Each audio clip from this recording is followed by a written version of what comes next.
एक गुरुकुल में नित्य ध्यान करने का नियम था।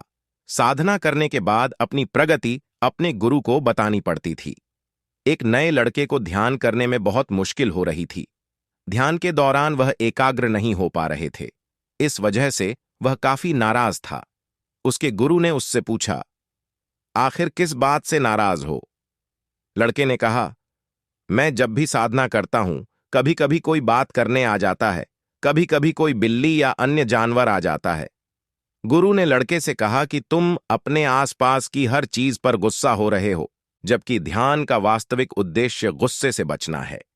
आपको अपने आसपास के लोगों, जानवरों और चीजों से परेशान हुए बिना ध्यान करने का तरीका खोजना होगा।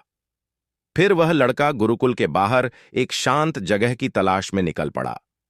उसने एक बहुत ही शांत नदी का किनारा देखा। वह वहीं अपनी चादर बिछाकर साधना करने लगा। जैसे ही उसने अपनी आंखें बंद कीं, उसे हवा के चलने की आवाज सुनाई दी, तो वह नाराज हो गया। फिर जब पेड़ के पत्तों की आवाज आई तो उसे गुस्सा आ गया। जब भी चिड़ियों की आवाज आती तो वह उस पर गुस्सा करने लगता।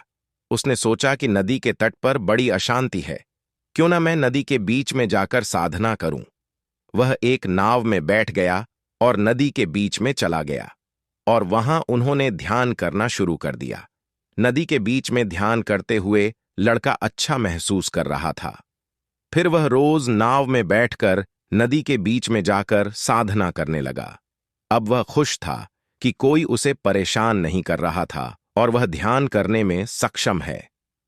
एक दिन नदी में ध्यान करते हुए उसने पानी के छींटे मारने की आवाज सुनी। जब उसने अपनी आंखें खोलीं तो उसने देखा कि एक बड़ी सी नाव उसकी ओर आ रही है। उसे बहुत गुस्सा आया। वह गुस्से से चिल्लाने लगा, अपनी नाव यहां मत लाओ, इसे मोड़ो। लेकिन उस नाव ने लड़के की नाव को टक्कर मार दी।